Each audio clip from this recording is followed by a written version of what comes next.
Oline, and salutations once again to the Truth Core, whoever and wherever you may be on the planet.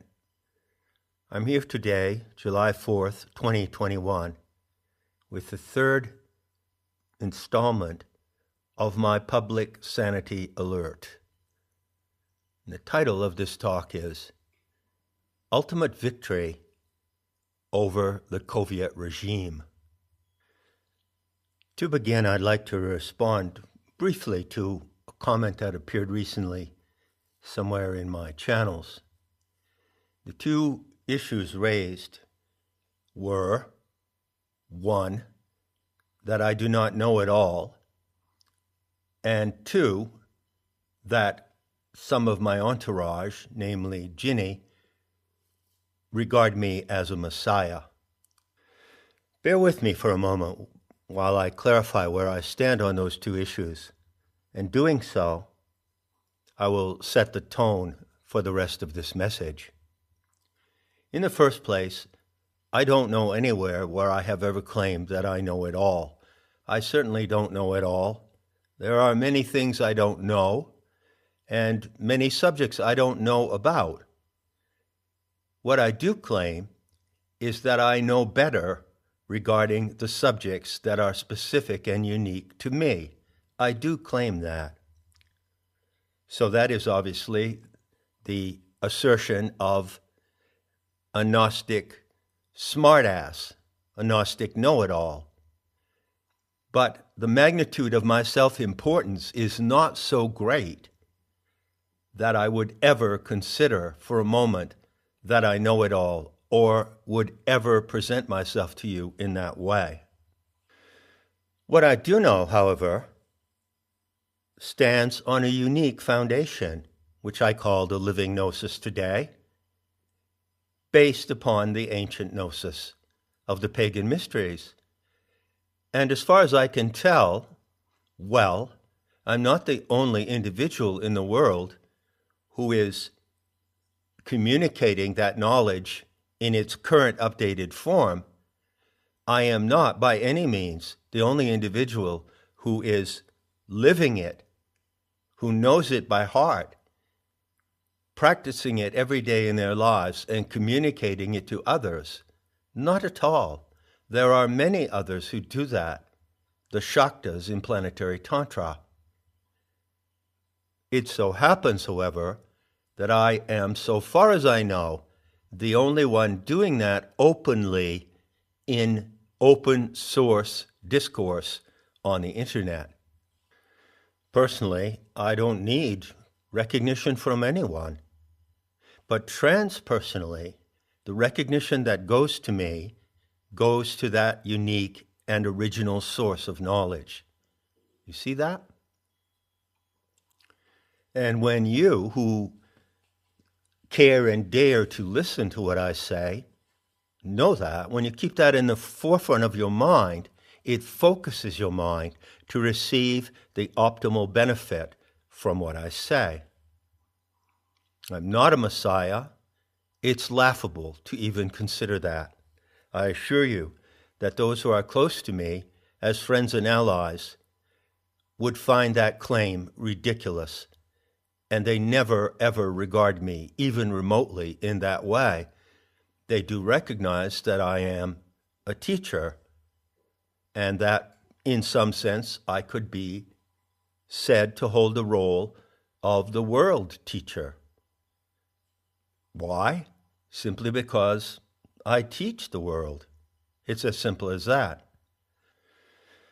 The knowledge that I have, the insight, and the perspective, such as it is, goes out to the entire world to reach anyone who's disposed to receive it. So those who listen to me could be called students of the world teacher. That term, world teacher, is of course a trope that derives originally from theosophy and from the Krishnamurti episode of second-generation theosophists. And there is an allusion from the world teacher to the figure of the Maitreya. But I've explained what the Maitreya is. It's a process, not a person. So anyone, could be any of you, who engages that process, who demonstrates it in your words and actions, is the Maitreya as well. I speak to you in the spirit of the Maitreya, in the friendship of strangers. All right, enough of that jibber-jabber. Now, to get to the heart of what I want to say, I ask you to recall a quotation from Dostoevsky that I've cited in a couple of places. It comes from the brothers Karamazov, and it goes like this.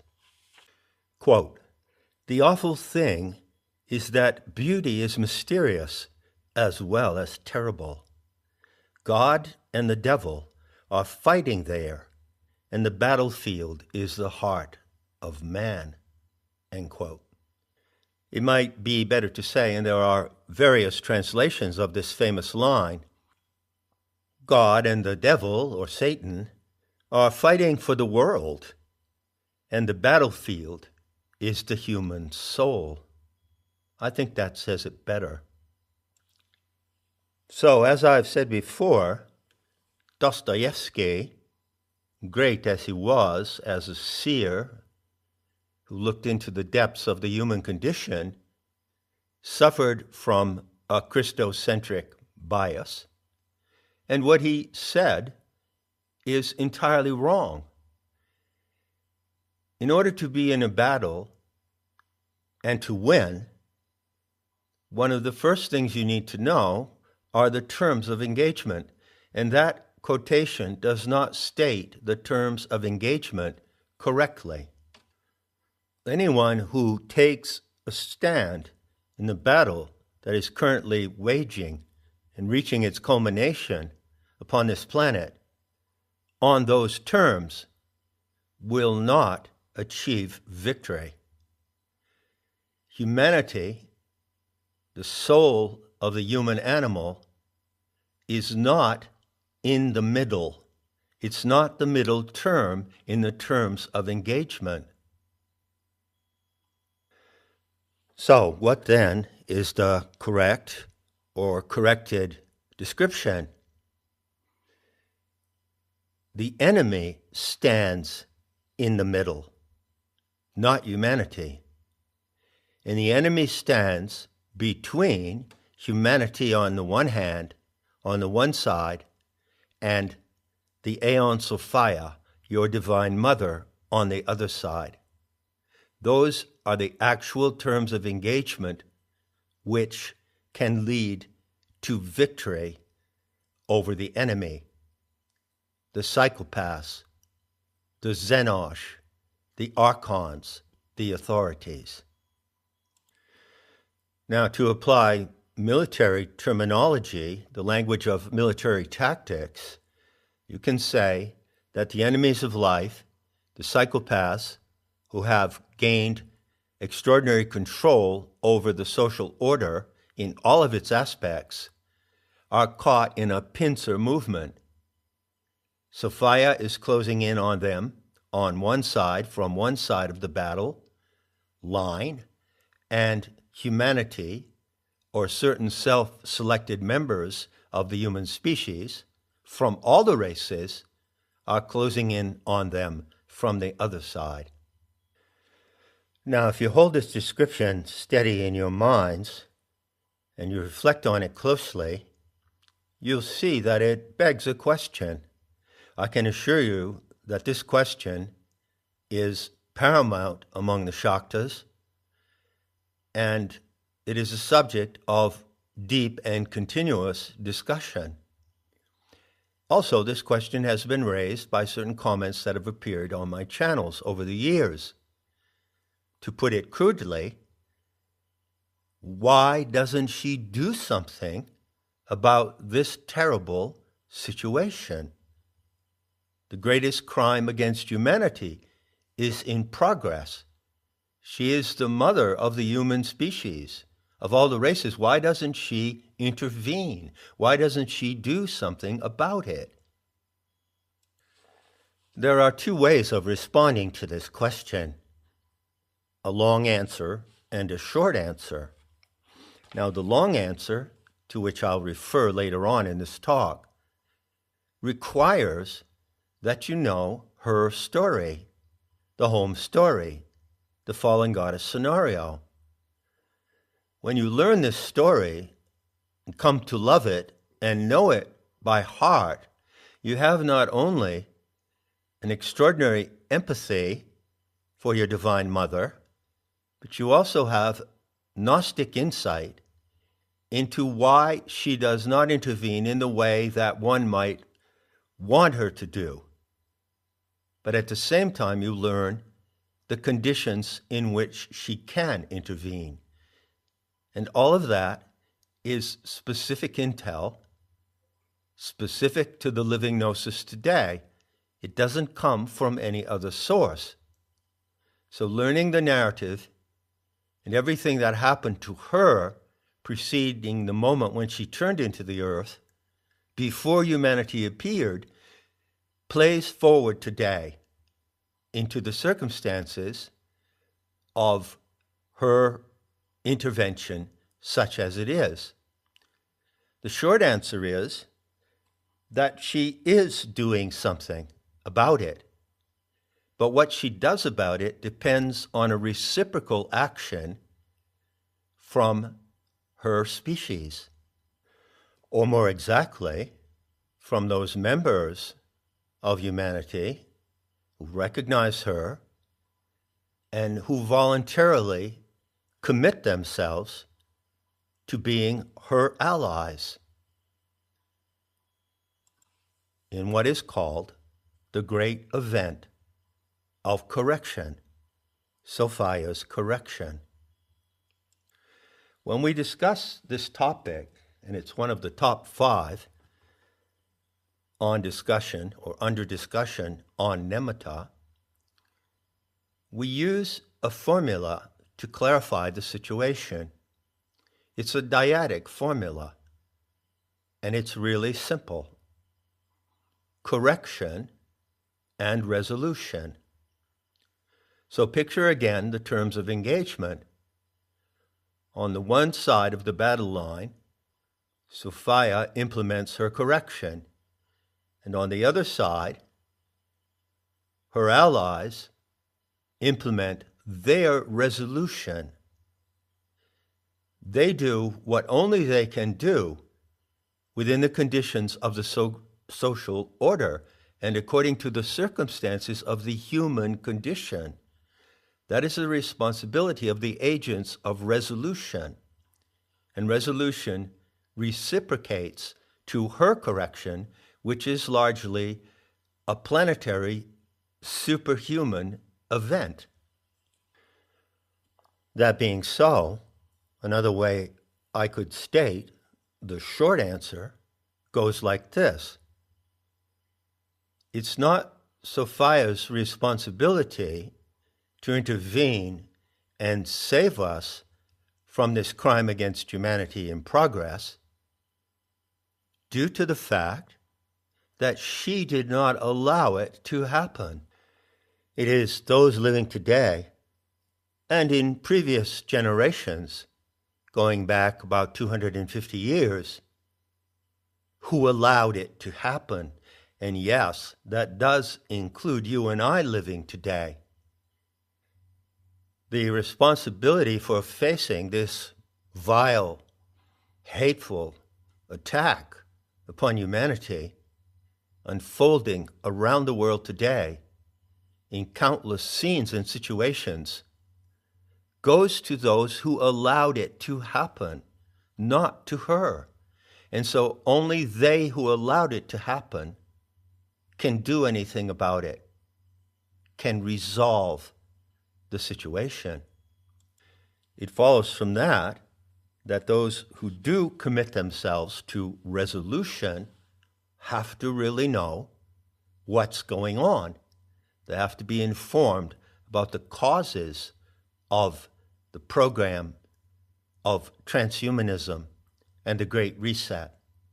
And they have to know the factors that come into play by which they, including you and I, allowed this to happen. That's our responsibility, not hers. Now, it is a very great fact that countless numbers of decent, well-meaning, and conscientious people in the world today are engaged in the battle. And it's a life or death battle, and they know it. And they are doing whatever they can to oppose and overthrow the Coviet regime. Nevertheless, it is imperative to realize that ultimate victory depends upon a factor within that movement of opposition. Many of those who are committed to that, committed to the defeat of the archons in the consummation of their works, as the Gnostics called it, don't know anything about the Gnostic intel or the Sophianic narrative of the Aeons of Fire.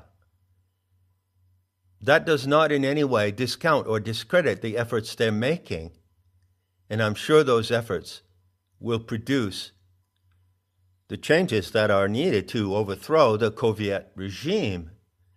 Nevertheless, the ultimate victory depends on a special factor in the movement of opposition.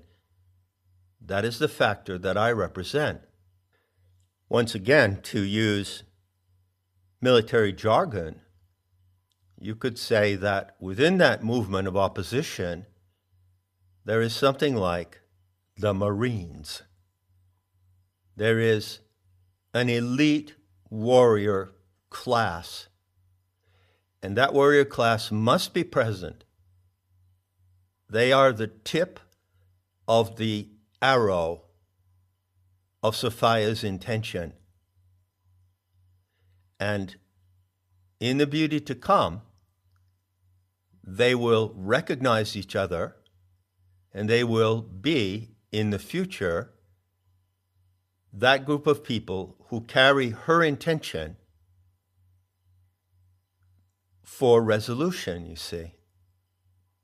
And they will stand as distinct among all the others who are engaged in winning this battle. So let it be clear in the takeaway from this talk that the elite Gnostic force, the truth core, the ground force, the warrior class, are essential to the ultimate victory. With that assertion, I can direct your attention to a factor in the Sophianic narrative which illustrates the anomaly or the particular exceptional character of the battle currently facing the human races. The narrative teaches that the archontic assault against humanity was not anticipated when the human species was designed in the pleromic core. This is a clear and precise plot factor in the home story, and you would do well to learn about it. As the story goes, the star goddess from the galactic core, Sophia, with her consort, Thelete, designed the human genome in quite specific terms. And when they did so, they did not anticipate that the archons would be a real and present danger to the divine experiment on Earth that would eventually unfold when the genome was propagated in a planetary laboratory in the galactic limbs. How so? Well, the story says that it was the impact of the Aeon Sophia herself when she plunged out of the galactic core laterally across the limbs that produced the archons. So one of the lessons in the narrative is a hard pill for many people to swallow. You could call this the Gnostic red pill. Be assured there are many who would object to what I'm going to say now and who would not believe it and not accept it. Why not? Well, the conventional notion of God or gods or goddesses or divine beings does not include the possibility that they could cause unanticipated and unwanted effects in the cosmic order. The famous line from the Gospel of Philip says, "The world system as you know it came about due to an anomaly." The word for anomaly can also be translated as a transgression. So yes, indeed, the Aeon Sophia transgressed the cosmic order in a certain way when she departed from the galactic core. The result of that is what the Gnostics called the generation of the archons. This event is explained in depth and detailed in the Sophianic narrative.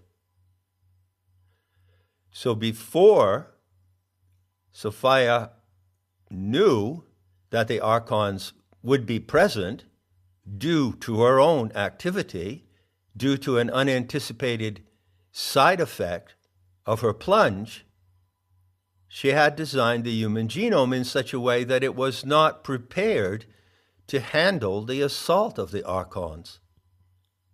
So the story says, yes, Sophia, your divine mother, is responsible for the presence of the archons, those predatory parasites who interfere in this experiment that you are living right now on the planet Earth, which is her dreaming body. I assure you that I know better than anyone else, if you'll excuse my arrogance, that is a hard truth to accept. But I also know, and many others do as well, that once you accept it, it changes everything in your psyche, in your view of life, in your view of the human condition, the issues of responsibility and conscience. It changes everything in the way that you see the ultimate situation of the human species on this planet, and it changes it for the better. How can that be so? Well, the narrative continues, and the narrative explains the measures that Sophia is taking to compensate for this extraordinary situation. And when you know these measures by heart, you acquire the power that comes from knowledge. Have you heard it said that knowledge is power? Well, it may or may not be. You can have knowledge of certain situations and be powerless against them.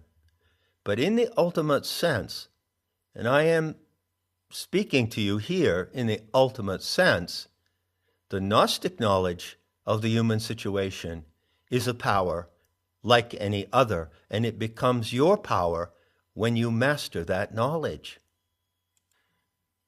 If you're listening closely, you'll know that I just said that measures are underway to compensate for this extraordinary situation in which the races of the earth are faced with an extra-human alien predator that they were not originally designed to handle. What are these measures? Here again,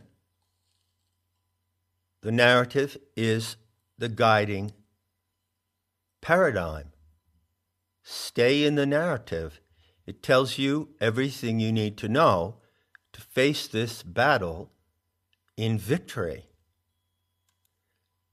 The narrative says that the Aeon Sophia, being completely mindful of the fact that she introduced the archontic enemy into this experiment,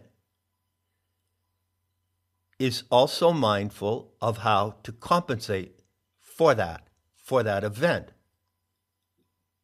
And the Divine Mother is doing so as I speak.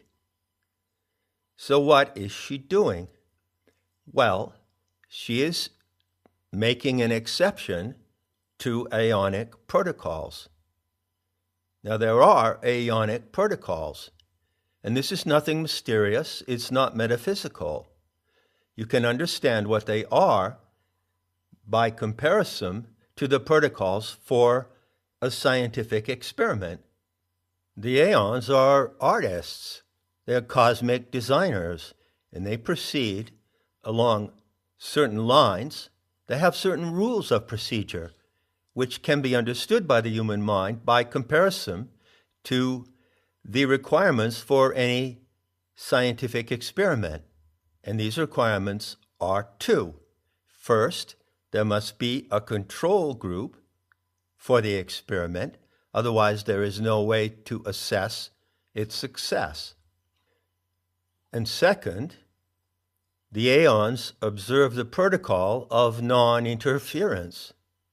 So if you were to set up an experiment with some forms of animal life in a large terrarium, think of the Eden Project in Cornwall in the UK, and if you were to set up within a sealed, hermetically sealed dome or hermetic vessel, which is what the atmosphere of the Earth is, then you would introduce into the experiment certain species of plants, including fungi, and you would include certain animals, and there would be conditions of the atmosphere favorable to the development of these species. Water, the presence of atmospheric gases in a certain balance, all of this is provided in the envelope of the planetary laboratory where you live. But the Aeonic protocol says that once such an experiment is underway on a planet in the galactic arms, the Aeons do not interfere.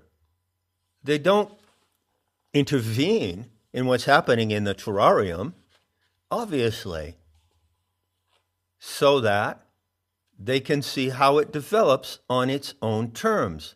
They don't meddle with the experiment once it is underway. But what they do is monitor the experiment on a time-factored basis. And the key period, the key interval in monitoring this experiment here on Earth now is one precessional day of 25,920 years. So just imagine a group of scientists who've set up an experiment in a terrarium. They let it unfold on its own terms, but then at predetermined moments in time, they assess the results of the experiment and they recalculate the experiment dependent on the results they've achieved in one aeonic day. And this is exactly what's happening now. A good analogy to this process can be seen in the experiments of the Russian monk Mendeleev. His experiments with peas in the 19th century, I believe, established the basis for genetic science and even genomic sequencing to this day.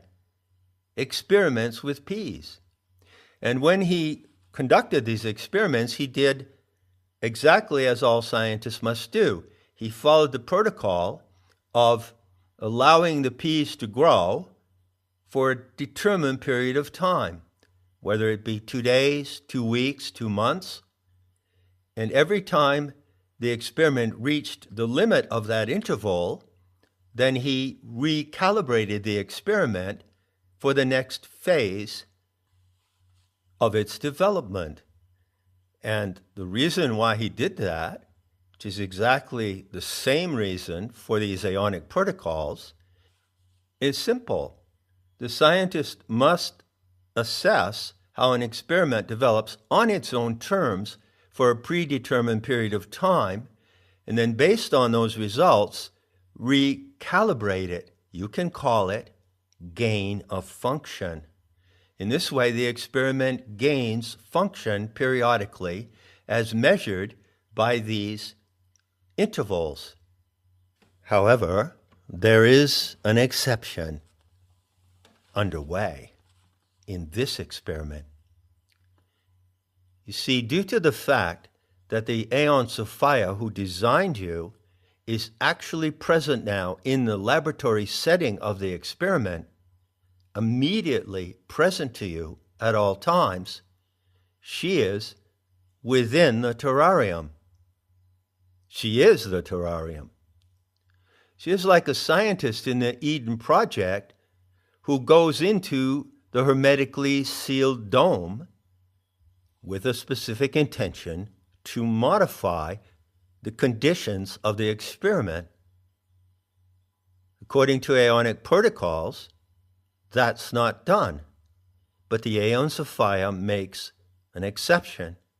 And in the language of the Sophianic narrative, this is called the mutation of A11. Now, as it stands in the time frame of this experiment, we are close to the end of one Kalpic day, one Aeonic day, of 25,920 years. We're about 200 years from the end of that day, which reduces to about 10 or 11 minutes by analogy to an average human day.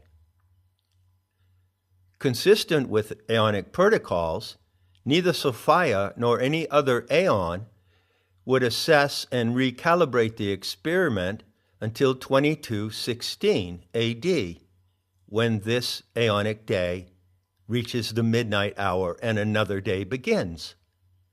But Sophia makes the exception to assess and recalibrate what's happening before that final moment. The way she does so is truly a divinely mysterious event. But it is not beyond the reach of human conception and human participation if you have the Gnostic intel.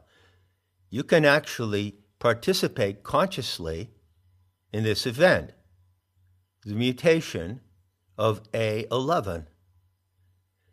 What is A11? It's Anthropos 11. What is A10? A10 is the condition of the human species in this experiment previous to the mutation that she now introduces. This is a genetic mutation. It is her intention to genetically mutate human species from A10 to A11, to introduce a new strain of the species before the terminal moment at the end of the Kalpa, 2216. This is exactly what she's doing, and only Gnostic intel can inform you about it. Now, there's a lot more that could be said about how the Aeon Sophia is mutating the human species, including you and I, and how you can know about it and play along with it consciously, enjoy it, and benefit from it. But that discussion gets technical, and I reserve that type of discussion to those in Nematta, not simply to deprive anyone else of it, but due to the fact that it's a technical discussion and needs to be carried on by those who know the technicalities. Otherwise, it's just information that you can't process competently. However, I will indicate one way in which she's doing this. She does it through changes in the Earth itself, in the body of the planet, the oceans, the tides, and the atmosphere, in particular in the atmosphere. You see, by changing the balance of gases in the atmosphere, oxygen, nitrogen, carbon dioxide, argon, which, by the way, is more preponderant in the atmosphere than carbon dioxide, she recalibrates the mix of the biosphere, the atmospheric envelope. Like an alchemist, like a chemist, she changes the medium of human existence and human evolution, and indeed of all life, and she changes it in the way that is favorable to the mutation of A11 and many other things as well, many other radical changes in the way that the biosphere functions. She's doing this now, and doing it in force since the completion of her reset in March of 2014. One of the ways she's doing this is through the high incidence of volcanic activity. One effect of volcanic activity is that it introduces a lot of sulfur into the air. Why does she want to put more sulfur into the air? Well, there is a mysterious relationship between the chemical of sulfur and the mutability of DNA. So by saturating the atmosphere with sulfur, she favors the mutation to A11. And you can look really, really deeply into how she does that. This is not a proposition that I'm stating for belief, but it is something that can be investigated and verified.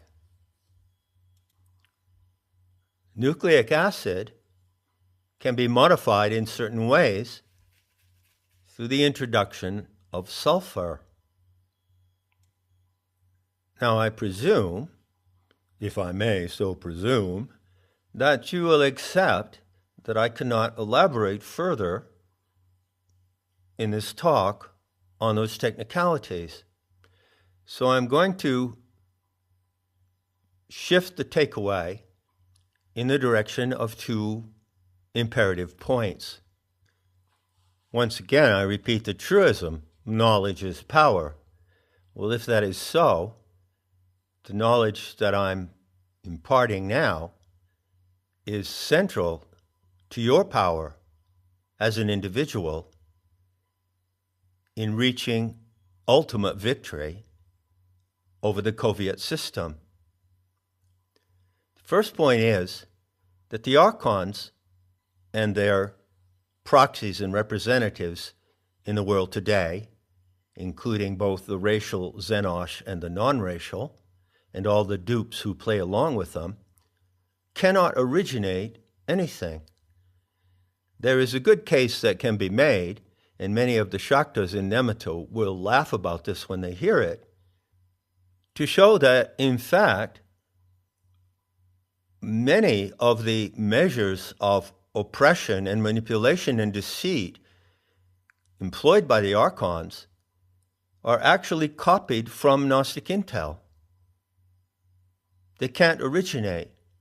So, for instance, for 3 years between March 2011 and March 2014, I presented the Gaian navigation experiment, and the leading theme of that event was reset, the reset of Sophia's correction. So then what happens 6 or 7 years later? The authorities come along with their version called the Great Reset.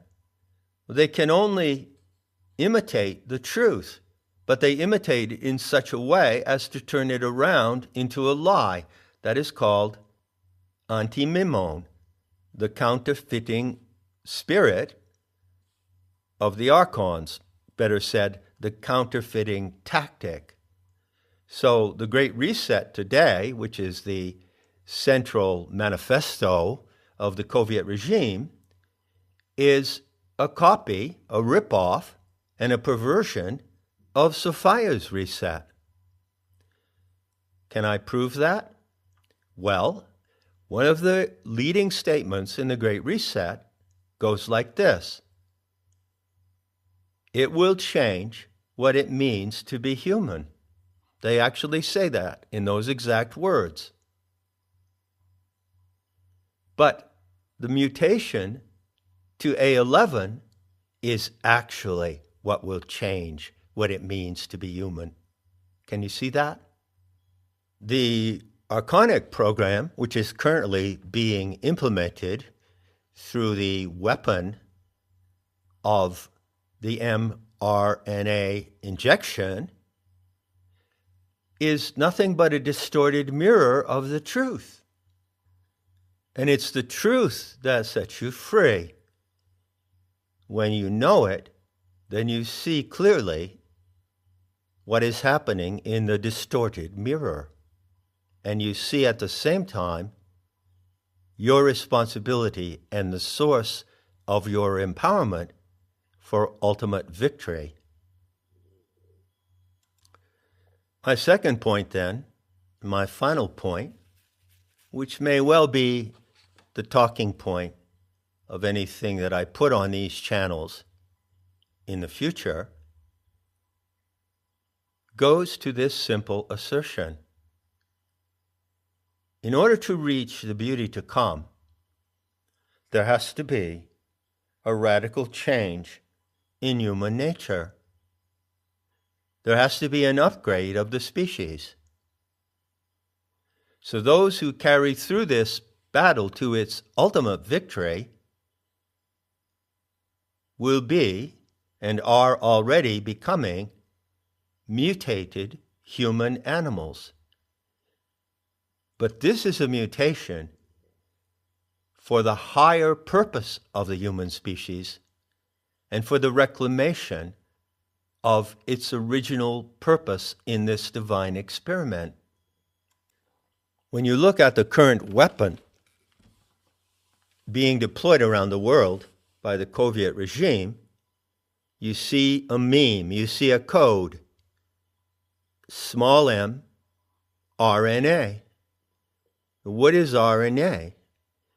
Well, it is the messenger component of your genomic makeup that rewrites DNA. This is epigenesis. The Aeon Sophia is inducing a massive and exceptional event of epigenesis. So once again, the mRNA injection is simply a distorted, deceitful, and destructive archontic reflection of the true mRNA, the mother-directed epigenetic mutation, mRNA, the maternal RNA.